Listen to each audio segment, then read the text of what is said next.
Oh, welcome to our session, Leading in a Complex Hybrid World, with Nancy Settle-Murphy of Guided Insights and Penny Pullen of Making Projects Work Limited. It's great to have you here. Please do comment and put your thoughts, get involved in the discussion. It'll make it a much better session if we can interact and have some thoughts coming in from all the people who are joining in. So Nancy, it's great to have you here once again for these LinkedIn Lives. Please introduce yourself in relation to the topic, leading in a complex hybrid world. Thank you. Thanks, Penny, and it's great to be here with you once again, my dear old friend, but old meaning duration, not age. Guided Insights facilitates conversations that helps organizations agree on priorities, strategies, and actually act on them. And I provide leadership skills training, especially to those leading in a virtual or hybrid world. Some for the first time, some have been doing it for a long time, though the world has changed around them. My work typically involves some kind of stakeholder analysis where we think about who needs to adapt to change or adopt change, how best to communicate with them so we can create a targeted communication and training plan. I will say that the word targeted has taken on new meaning for me. I was facilitating last week in a conversation between our local police department and community members, and many people pointed out to me that the word targeted can be very triggering to some people. So I'm going to try to eliminate that, but that's just an example of the complexity we're facing. So, Penny, how about you? Yeah, absolutely. Like you, I help organizations deal with tricky change. So hybrid and virtual is one of those aspects. Another one is risk. A lot of risk involved. Often stakeholders are quite disengaged, so all of this makes it much more complicated. Often clients are dealing with wicked problems, the sort of things that you just don't know what on earth the solution might be when you start out. Our world is getting more and more complex. I've been also this year leading a Durham University Master's module in leadership and collaboration. And dealing with complexity has been quite a big chunk of that, which has been really interesting, diving into some of the academic support around the work that you and I do very practically day to day. So I thought it'd be really fun to share some of these thoughts with people on LinkedIn, with friends, and to have a bit of a discussion. So I hope people will join in the comments. Just add in your thoughts, your questions, your examples. It would be lovely to hear from you. So, right, Nancy, so what do you think it is that makes the role of business leader quite so complex today? Well, Penny, I think it's really a confluence of factors, the likes of which I really don't think business people or leaders have ever known. It's the move to hybrid or virtual work or not, as some companies, some organizations are trying to move everyone back to set the clock back by 4 or 5 years. Um, for example, Dell Computer recently announced that people who do not work in the office will not get promotions or be allowed to change roles. So, pretty draconian measures there. And I think that's just a sign of how confused many leaders Mm. are. I think the fact that there are multiple forms of communication available to choose from and the need to reach agreement as a team and as an organization, what is the best way to communicate how and what, and the technology surrounding those communications are changing constantly. I think another source of confusion or complexity is the fact that we have 5 generations of employees working side by side or virtually Mm. in the same organization. And different generations want and need very different things from their leaders. And then add to that cultural language norms, time zone differences, especially for global teams, And then I think the balance of power has shifted quite a lot from, let's say, 5 or 6 years ago to now, where employees have more power than they used to, whether it's power to work a certain number of days a week, work in a flexible location. And I think leaders are grappling with that perceived or real loss of power. And then finally, I think there's, at least organizations I work with, there's such a balance, or such an emphasis on employee mental health and wellness, and managers themselves aren't getting the help or access to the resources they need. So I think they're having a really hard time balancing their need to run a business and making sure everyone is happy and whole. So Penny, I'd love to hear what some of the complexity sources are from your perspective. Just before I do that, I'm going to bring in somebody from management at Dell who says complexity due to the unknown or the perceived known, which is actually a guess, making it seem a known. So yes, thank you. We've also got Jane who says younger generations are more interested in work-life balance, less interested in making work the focus of their lives, and expect more flexibility, which really backs up what you've just said, Nancy. So I suppose a few more things to think about. The nature of the work itself has changed. So you may have had policies and processes for a while, but they are needing to be revised, chucked in the bin, some of them completely rewritten, and quite frequently, you can't just leave things perhaps as you might have been able to in the past. There's a fast changing environment that we're in, and much of it is very unpredictable. I mean, the advent of AI, for example. I've been in a few workshops over the past 6 months, working on AI with academics and people from the public and private sectors, trying to work on problems that you just wouldn't even have thought of attempting as little as a year ago. New regulations, new policies, I mean, the economic conditions. Thankfully, inflation in the UK has just come down quite a bit. It was announced very recently, but we're still in quite a cost of living crisis. And then we think about all the things that are happening in the world, the war in Ukraine, the Israel-Gaza conflict, climate crisis. I mean, I could go on and on and on.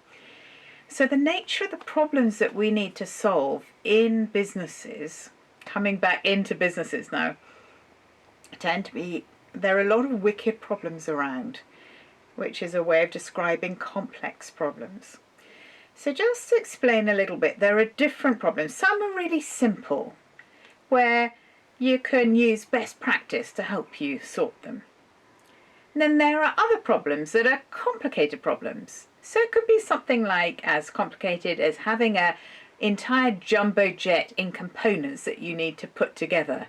I think, Nancy, you were going to say something at that point about jumbo jets and it being complicated, but everybody knows exactly what to do. Except Boeing doesn't seem to know what to do.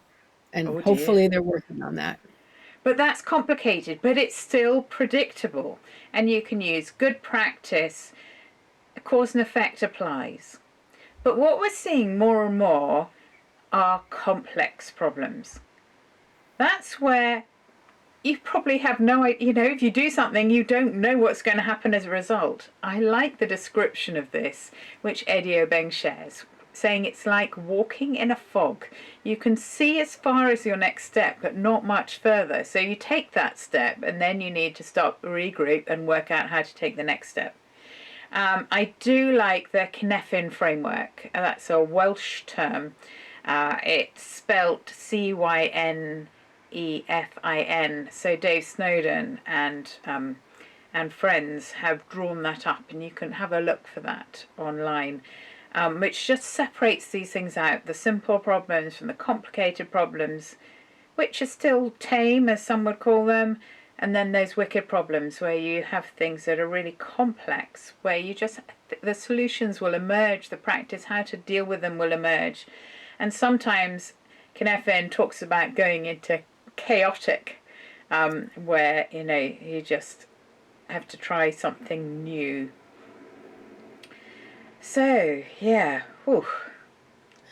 So, Penny, thanks for that explanation. I'm just wondering, what is the so what for today's leaders? This complexity and beyond complexity, these wicked problems that many leaders just don't even know where to start or who to tap to successfully address them. What are the implications for today's leaders? Yeah, it's fascinating, and this is something that I explored quite a lot with my students. I talked about walking in the fog. You only see one step ahead. You can't be the sort of leader that Henry Ford was going back a century. You can't map everything out to the nth degree and say, this is where we're going, this is what we need to do, just follow what I tell you to do. Today's leaders don't have as much power. I mean, I think we've already discussed that. Leadership is becoming much more of a social and relational phenomenon. So Kevin Flynn talks about leadership as a social and relational phenomenon, not located within an individual, but within the interdependent interplay of many people's intentions and actions. So I think what's coming up here is that many people are involved. It's not just all in one person. There's no hero leader who can tell you what to do and it'll all be clear. I think the evolution of an organization emerges unpredictably. That's what Rolf Stacey and co spoke about in their book. And in fact, the idea of leaders being in charge with masses of power, with this whole complexity theory, the model of leadership it isn't hugely powerful. So leaders need to get used to being comfortably out of control, which sounds quite challenging, doesn't it? We've got some thoughts coming in. So Ashok Singer saying, with our pension age being increased, it always seems like we're chasing the pension date, which keeps jumping away from us. With that in mind, work from home being commonplace, people are not as enthusiastic as we were 20 or 30 years ago. He used to look forward to going to work, but our younger people do not have that urge, or might I say, he doesn't see it anymore. So perhaps, it's challenging, it's harder. But there are also possibilities in that, and that's what we're going to come to now. So Nancy, what are some of the skills or behaviours that are needed from today's leaders in this constantly complex and fast-changing world? Well, Penny, I just want to respond to one thing you said earlier about leaders not having the power. I think it's that the power differential has dissipated in many organizations. There's still some industries and some companies where that hierarchy is still in place. But I think the power of a leader really needs to and must come from different places, and be demonstrated different ways. So if we talk about skills, and I'll start with one, communication skills. And that's everything from active listening to clearly communicating responsively, in a timely way, being open about communications in writing, on one-on-one calls and team meetings. So communications skills of all kinds are much more important. And I would add that I think as more organizations tend to rely more on asynchronous communications, many times the written communication skills have taken on a new importance for many leaders today, I think. Yes, super. We've had another message in from Jane, saying that leaders are under so much pressure to make targets, typically financial. The complexity of the problems they're facing creates a lot more uncertainty than previously, which means the command and control approach just doesn't work anymore. But many leaders are more alpha type and struggle to adapt. I think we'd both agree with that, wouldn't we? Absolutely. Yes, many are still alpha type. So actually, if command and control leadership isn't working anymore, then what I'd say, and I'm sure, Jane, that you would agree, do jump in the comments. I think facilitation skills are now really, really necessary to, because it's a social and relational phenomena, this leadership. So if you're going to walk in the fog, you walk in the fog together, and you have everybody's, and not just the leader's view, but everybody's perspective, drawing from everybody's insights as you take one step, put one foot ahead of the other. You take one step at a time. So helping everybody to work together, drawing from everybody, is incredibly important.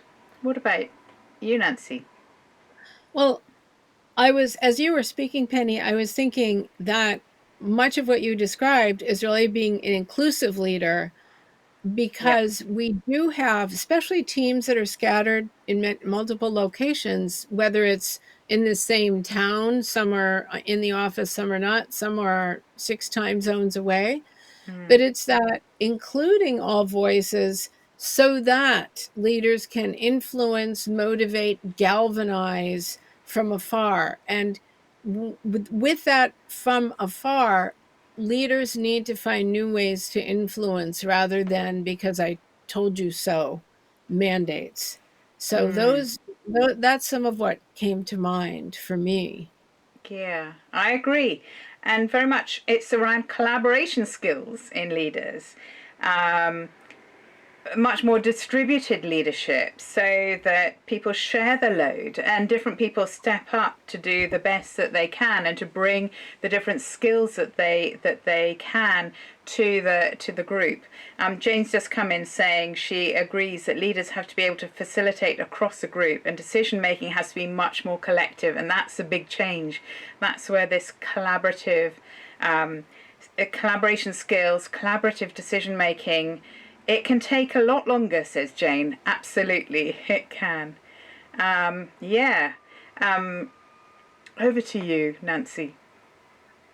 Yeah, so what I think of is what many people, at least here in the US, call spidey sense after Spider-Man. Like they have this sixth sense Mm, mm, of knowing when people have become disengaged, when they need motivation, when collaboration is fraying or trust is fraying.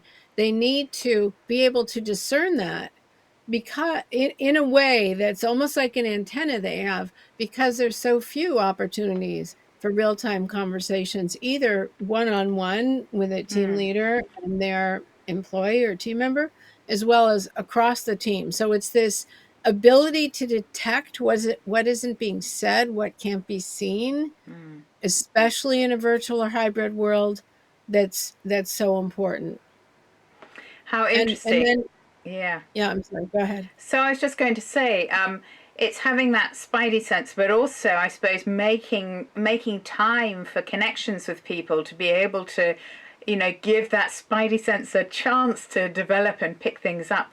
We've had just a comment coming in from Ashok Singer saying, are leaders born or made? Do leaders have to be that something to be a great leader, or can that something be learned? And perhaps that's something we could consider as we think about what behaviors are needed for leaders. So, Nancy, over to you. And that's a great question. My short answer is I think they can definitely be made. I hope so. So, one of the top behaviors that is harder to Mm, cultivate and harder to repair when we work virtually or hybrid is the ability to earn trust and to give trust on the part of a leader. So, for example, if we talk about especially younger folks, they crave autonomy in particular, not to say everyone doesn't, but they crave autonomy. And at the same time, so they want to know what are the guardrails in place so that they can go off and do their own work without the leader having to micromanage them, which mm, causes all kinds of damage that they can really last for the life of a team. So I think for a leader, it's about trusting employees enough to give them some measure of autonomy, give them permission to fail, to try an idea and fail, within reason, and then doing what you say you're going to do, following through on commitments. I think there are a lot of ways a leader can build trust and a lot of ways they can bust trust in the virtual world. So Absolutely. And if you bust trust, then it's gone. It takes a long time to build up, but trust can go instantly. Part of that, I suppose, is being open and honest, being candid and transparent, being authentic. And that can take quite a bit of courage, can't it, Nancy?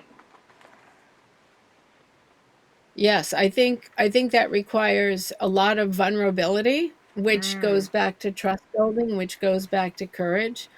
And something I hear from many people when I run workshops, especially from the employees, mm, is that they feel like empathy is often missing from today's leaders. And empathy meaning someone cares about me. You mentioned before, Penny, someone who takes the time to listen, takes the mm, time mm, to have those connections. Does someone care about me? And I think, especially since COVID, where so many of us were isolated and mm. many people who work from home today still feel isolated, that knowledge or belief that the leader cares for you is incredibly important. Absolutely. And part of that would be respectful.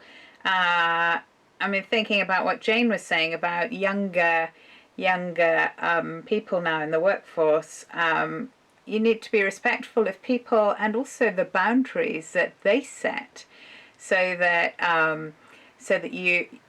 you know what makes each person tick and you respect their limits. So perhaps somebody time wise, or things like working in the office, for example. Um, Depending on who you are, it may be particularly difficult. I think we spoke about this last time, say to come into the office on a certain number of days per week or whatever it might be. But yes, respectful of boundaries. Yeah.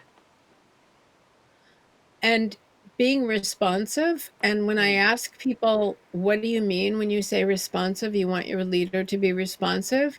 They talk about things like, when I ask a question or need help, do they respond in a reasonable time? And on the other mm, side of the coin, are they expecting too much? This goes along with boundaries. If they ask for a response, I'm in the middle of leading a meeting, or my uh, mm, sign online is saying that I'm away from my desk. Do they hound me? Does my leader keep asking, well, I need it mm. now. I need it now. So it's that responsiveness goes both ways. And that's really about setting clear expectations on both sides. Absolutely. Interesting. Jane's just come up saying younger people are fed up with being called snowflakes, and they've had a tough time in the pandemic as well, and mental health particularly, I know, has been affected. And we need to respect that it's genuine as well. So when I was talking about walking in the fog, I suppose one thing around that is that leaders need to be able to tolerate ambiguity. We are in fog. Things are ambiguous. It's not clear. We can't plan to the nth degree out a year. Um, we just need to live with that. We can't fix it. So learn to love ambiguity, or at least to be able to cope with that. And I Mm, think that's particularly tough for what I'll say traditional managers who are much more comfortable with a command and control style, and that mm, goes hand in hand with the ability and willingness to adapt, to be agile, to pivot on a dime, to be able to get rid of old style thinking or a process that worked 5 years ago suddenly has to be mm, reworked. So I think that ability to be tolerate ambiguity really does go hand in hand mm, with that mm, ability and willingness and eagerness to adapt. mm. Absolutely. So adapting, just coming back to comments. I'm just trying to have a look. Yeah, Susie's just raised. Just going back to trust, raised the credibility. Trust being credibility plus reliability plus intimacy, all over a denominator of self orientation. So Yes, I suppose just going back a little, so it's less around the self for the leader. It's about being credible and reliable and getting to know people, letting them see into me is how somebody described intimacy. Right. So let me jump in. I suppose another thing that's really key for people is learning. Learning is constant now. It's not just the students that I've been working with to develop their leadership and collaboration at master's level. They are that's not the end of their learning. They are going to need to learn and develop over the years ahead. And one of the ways of doing that is Carol Dweck's idea of the growth mindset. You can have a fixed mindset or growth mindset, and I think it's quite helpful to think about what these are. A growth mindset is one where if you don't do something perfectly, it's the reaction would be, oh, there's something I can learn, I can develop, and I can get better. And when I have this again, I'll be able to do better at it. Whereas someone with a fixed mindset, if they don't do something really well or they have a problem, it's, oh no, I'm not good enough. So having that mindset of, yes, actually I can, if I can't do something now, I can work on it, I can learn and get better for the future. And if you have that mindset, I think in this complex world, you will do so much better. So yeah, what about you? What else do you think we have in terms of behaviors? Well, I think being accessible within reason, that, for example, some of my clients set up what we call office hours that might be, let's say, 10 a.m. Eastern time every Monday or every other Monday. People can Mm, just come in, drop in, no agenda, completely optional. And it might be, goes back to the level of responsiveness mm, and approachable, that I can come to my leader, I can come to my manager and not be chastised for asking a dumb question, or I feel like I can get help when I need it. And I see a comment here about, from our listener, our participant from Dell, is the need for a leader to create that shared vision and make that vision accessible. So create that as a team and make it a mm. shared vision that's accessible and understandable and relevant by everyone. Absolutely, absolutely. So yeah, that shared vision, yeah, accessible, approachable, and responsive to everybody. Yeah, in the midst of everything, I'm going to jump ahead, Nancy, and talk about calm under stress, because we've been describing a world which is whoa. It's full on, it's fast moving, you don't really know where you're going, you've got fog pretty close up in front of you. Um, Calm under stress, I think, is really important, and being able to breathe, yeah, and to be able to stop to reflect as well. Yeah, yeah. Lots of And comments, lots of comments coming in. So as well. So I'll hand back to you, Nancy, while I have a look at a couple of the comments. sure, I just want to build on what you said about calm under stress. Yes, and it's also important, I think, for a leader, if there are stressors or there is uncertainty, going back to vulnerability and creating trust and being open and honest, is to be able to say, I'm confused, or this, I agree, I'm not sure what logic this is either, just to kind of confess and to share Mm. that how you're feeling. And that has a way of opening the door to other people. Nancy, you've just echoed a comment that's just come in from Susie Boyce, who's a head of project management.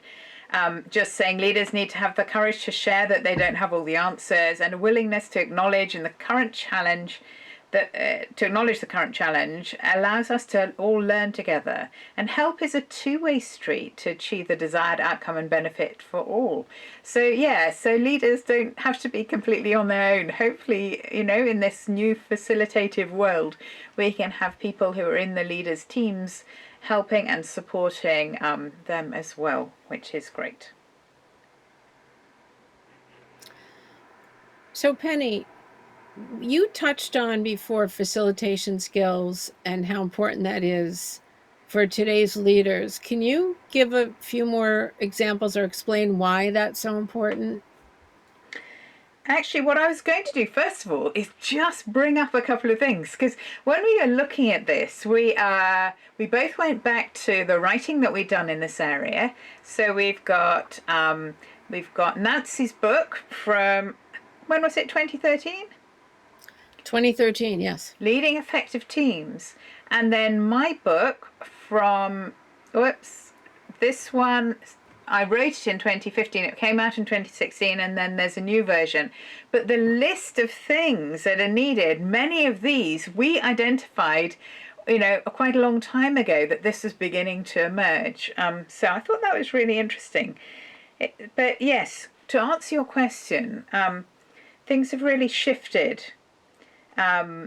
In past times, there really was, in simpler times, I suppose, you could be much more management based, command and control, perhaps worked a little bit more than it does now.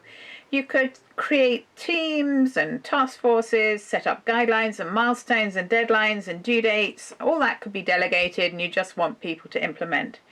Now I think there's a shift to a much more different, quite different style. It's much more around facilitative leadership. It's about saying who should be with us on this journey. It's about conversation, listening to people in your team, having a dialogue, sorting things out as you step through the fog together. It's a collaborative effort across many people and perhaps even across organizations. And it's about participating, getting people to participate. I am drawing from Andy Wilkins' work in one of my books, Business Analysis and Leadership, that we wrote a while ago, but it is spot on. And we've got even more comments. I'm just going to bring up a few of those, if that's okay. So Ashok Singer talks about having an agile stance as opposed to waterfall, to cope with this, rather than having that vision and the solid roadmap to get there. Everyone had a clear goal, but less so now using agile, where you can be much more flexible. We've got some other comments as well. Jane likes it when leaders talk about how they keep themselves in a good place under high stress. And it's helpful to know that they're vulnerable, but also that they share tips from the top rather than pretending that they're superhuman. Thank you, Jane. Loads of comments pouring in. Ashok saying being calm under stress is something that is only obtained with experience. And Susie Boyce talks about Sir Clive Woodward. Think correctly under pressure. And it's a book, TCUP, and apparently it's worth a read. So there we are. Good to know. I'm always in the market for good books. Oh, and then Ashok saying relating is key. Listen to individuals, to their hopes and fears, advocating by explaining what you're all about and be open to their ideas. That's really backing up what we've been saying. Whoa. So Penny, I know you've got some ideas. Yeah, well, I wanted to build on what you were just talking about, facilitative leadership. I belong to a human resources leadership conference group in the Boston area. And we had a speaker recently who talked about the need for organizations to have a strategy as to how they're going to harness and use generative AI. And what came to light is that many organizations, or I'd say the great majority, acknowledge they have no enterprise-wide strategy, and pockets of groups or certain departments are implementing their own without looking and seeing how is that going to affect other departments. So I think this notion of a facilitative leader is so incredibly important when we think about how easy it is to get AI wrong or right, and the power of generative AI and the role leaders can play by doing just what you were talking about, collaborating across different organizations, ensuring that all voices are heard so that organizations can come up with a relevant, logical, powerful AI strategy. Because if they don't, I think many organizations are really going to be left in the dust, and they need to do this quickly. So that's what I was thinking of, is especially to me that's a burning issue for so many organizations today. And actually, I've been called in to help with quite a few organisations on this exact issue. So, Nancy, big question. Why don't more leaders have these skills or demonstrate these behaviours? Well, I think first because they're so overwhelmed by the complexity of the workplace, as we've been talking about. Yep. Another thing I've seen is that many leaders who manage to bring their teams through COVID say, "Hey, I don't need any skills. I'm good.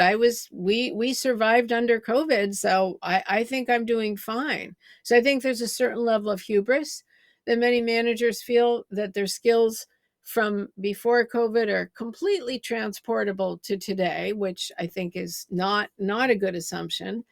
um, Sometimes I think this skills training and practice is not available within organizations, and even when it is, many managers just say, I can't take a day or two or even a half day out to learn this. I'm just like, I'm putting out fires left and right. So I think, and then something else you brought up, business changing. I think so many managers are still measured on old, traditional key performance indicators, and really, and one of them is often not learning and development and being insatiably curious. So I think for a lot of reasons that even when training's available, managers don't have the real support within their organization to practice and reinforce these skills. What are you seeing? Yep. Yeah. I mean, I think we were talking earlier, and you were saying that a lot of senior leaders still model very traditional management skills and behavior, even though, they say that they're really up to date.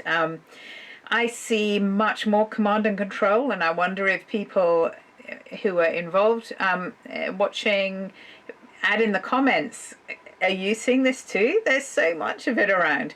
People, in fact, people want to see the people who are working for them. And so these examples of these return to work, that's not right, return to the office mandates.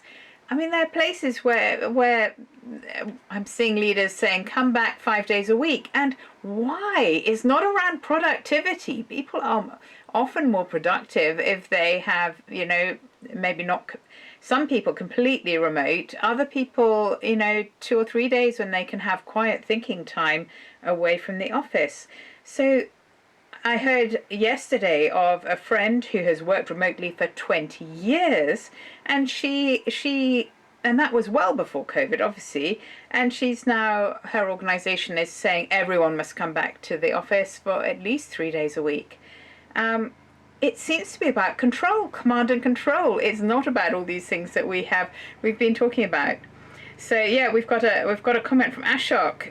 Directors or bosses of managers sometimes override many managers what they want to do and how they Yeah. wish to do it. So some of these key skills simply can't be practiced as the directors think they know, but they actually don't know. So there we are, Ashok. Yep, absolutely. I just so agree with that. So many managers feel like they're caught in a vise between what senior leaders are dictating and what managers of people know is best for their teams. And they're almost like they can't win either way. So very true. So Penny, in thinking about these skills and behaviors that we talked about earlier, what are some ways today's leaders can acquire and practice these skills? So I suppose leaders need to prepare for and get used to being comfortably out of control and being used to moving away from command and control. Things aren't going to change. It's probably going to get worse in terms of being able to control. Just give up on it. and lead. Think about how can I work with people? How can I be vulnerable? How can I admit that I don't have all the answers, but then draw those answers from the people that I'm leading? And making sure to ask for frequent feedback from people so that you can hear what's happening from peers, from team members, from people outside your teams as well, and then provide that also to individuals in your teams. You know, form a leadership cohort, people you can bounce ideas off, and that could be inside your organization. It could be across organizations. You look like you'd like to say something there, Nancy. Would you like to come in?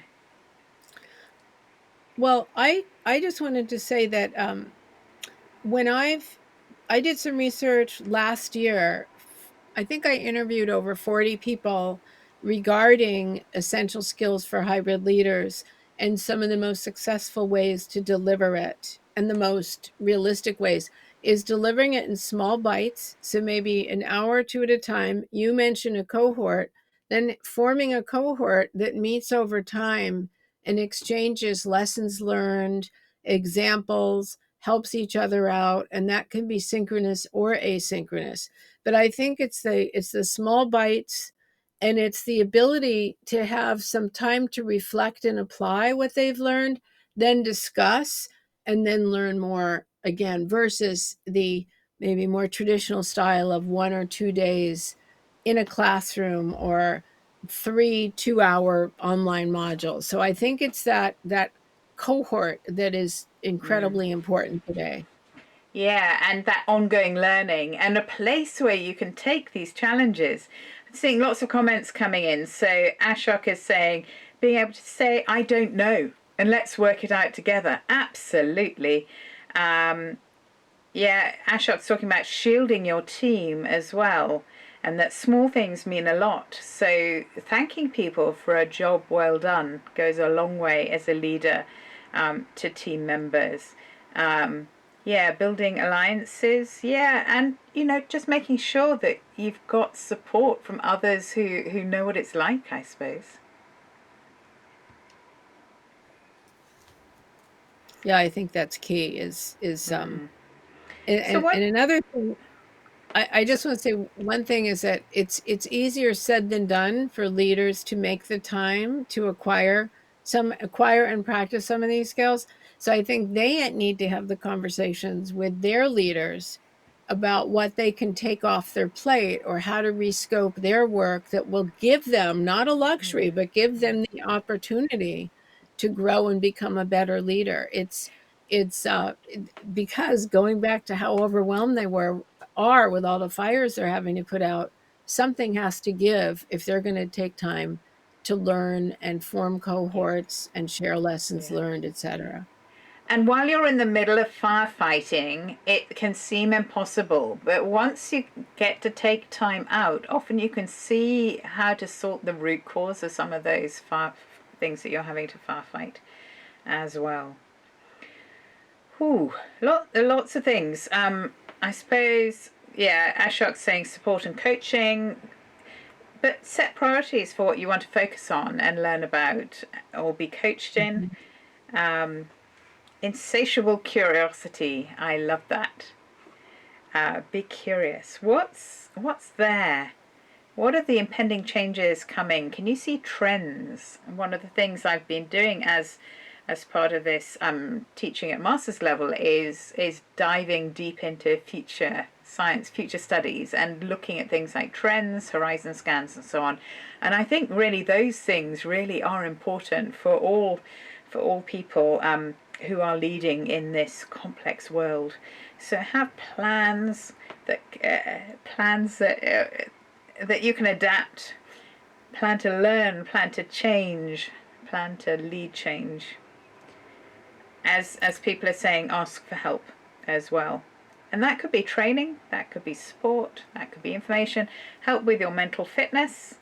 Ashok's saying as a consultant he's had to teach directors what's what. without them losing face. So yeah, that's quite a skill for a consultant, and I'm sure you and I are both used to that, Nancy. Yes, and I saw another comment he made, and I think we're probably moving on to some of the tips that we haven't covered, perhaps. But one thing Ashok said is develop intercultural humility. And I think that I first of all, I love that phrase. So I think I might borrow it slash steal it. But I think that's something when we work in a global world with global teams, that how I see the world isn't how other people necessarily see the world. And if we don't have that humility, we tend to see the world through our lenses and wonder why everyone isn't agreeing with us and doing the same thing we are. So I think that as a leader, it's so important to have those conversations as a team to talk about some of the differences, the reason behind the differences, and how are we going to navigate across the differences and create a team culture versus pretending there are no differences, which a lot of people do. It's like, oh, we're all the same, we're all humans. No, we're different, and let's be Well, proud of them and talk about what that means. we are all humans, but humans are incredibly diverse, as I think we're learning more and more. I've just noticed Ashok has said he found his master's degree very valuable and it set him up to succeed. So hopefully that'll be true for the people who I've been working with, about 15 people over this academic year. So we've got some other things, haven't we? So having a coach or mentor who can challenge you is quite important. I know that you and I both coach and mentor a small number of people in this world, Nancy. Yes, I think that, and that's something that if a coach or mentor, that can be more driven by the coachee or mentee to some degree, but it takes two to come together and get mutual benefit out of it. I Yeah. do see, going back to generational differences, I think that having that coach and mentor in the early stages of someone's career is so vitally important, not just for the company to ramp them up more quickly, but for that person to feel validated that they're valuable, someone cares, they belong, and that they're being set up to succeed. So, yeah, coaching and mentoring, especially in a virtual world where you don't have those casual conversations by the water cooler.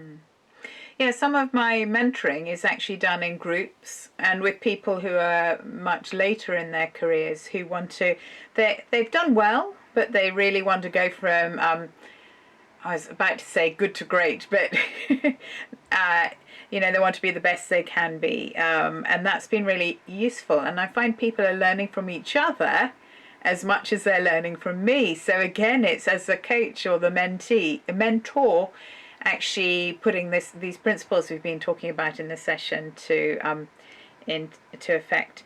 So one thing we have talked a lot about is developing facilitation skills as leaders, and also this more facilitative leadership.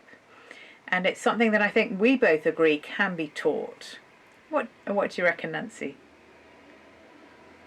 Oh, I think it can be taught, and I think in my experience it's worked best because I teach facilitation skills training, and as I think Penny does, both for face-to-face, virtual, and hybrid situations. I think what works best is a smallish cohort and ability to practice skills, doing role plays, sharing lessons learned, and that can be done synchronously, asynchronously. But I have seen people come out of some of my classes who were just petrified of leading a meeting, and then in the role plays they're at the head of the class, they're the best of all. So I think it takes to develop the competence, and confidence does take practice and encouragement and a way to have their skills reinforced and supported by others in the organization. I think that's really key.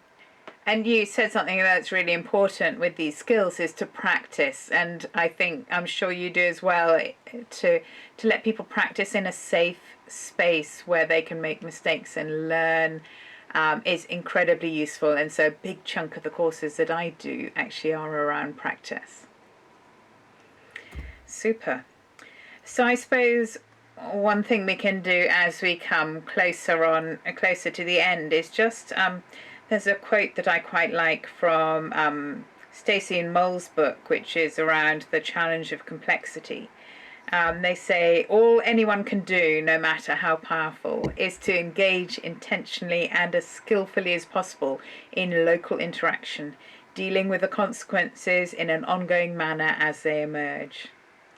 Many practical activities such as organizational change programs, strategic planning, the nature of leadership, the meaning of control, and so on, need to be rethought if one takes this perspective, i.e. the complexity perspective. And I think we've discussed that quite fully. Just a couple more comments. Susie says, we are all products of our background and experiences. If in doubt, assume a state of grace and create space to discuss, explore, and together find a way forward. Absolutely, Susie. Spot on. And some other things coming up. Jane says that one of her coaching clients was asked to mentor the new chief executive at her organization. It was a very good experience for both of them. So that's another way to think, how can you help people with that. Thank you very much for that input, Jane. Really helpful. Jane also says that Jane coaches and mentors and has been coached and mentored. Both the coaching and mentoring is invaluable. And coaching is a really good investment for companies compared to spending money on short exec courses at business schools and similar. Absolutely. And I would say from experts who are independents like Jane, I think, but also Nancy and myself, compared to sessions with large numbers at business schools, I think our offerings are quite different, aren't they, Nancy? Oh, so much so, because any kind of coaching or mentoring is more in the moment, directly relevant, customized, and offers really meaningful feedback that can be applied versus just general knowledge that as soon as people leave that 3-day or 10-week executive MBA course, no one else has been through it in their organization, so they're left to their own devices how to apply it. So yeah, very different. So I've just been learning this morning, and I've been told that when you finish, you should give people a call to action. So what are you going to do differently as a result? If you want to, you can put it publicly into the comments. Happy to hold you to account. And if you would like support with this gritty, wicked, challenging area of complexity in our hybrid world, then either Nancy or myself can support you as conversation partners and as coach/ mentors. And yeah, book a slot in our calendars, send us a message on LinkedIn to discuss how that might be helpful for you. Thank you very much for joining in, for showing up, being here. We've had so many comments. Scrolling through them is taking quite a long time. I hope we haven't missed too many. Thank you very much for being here. Thank you, Nancy, for your time. And yeah, thank you what for fun. having me and for hosting. And if you have suggestions that we might consider for our next session, do pop those in the comments as well. Thank you very much, everyone. Thank you. Thanks, Penny.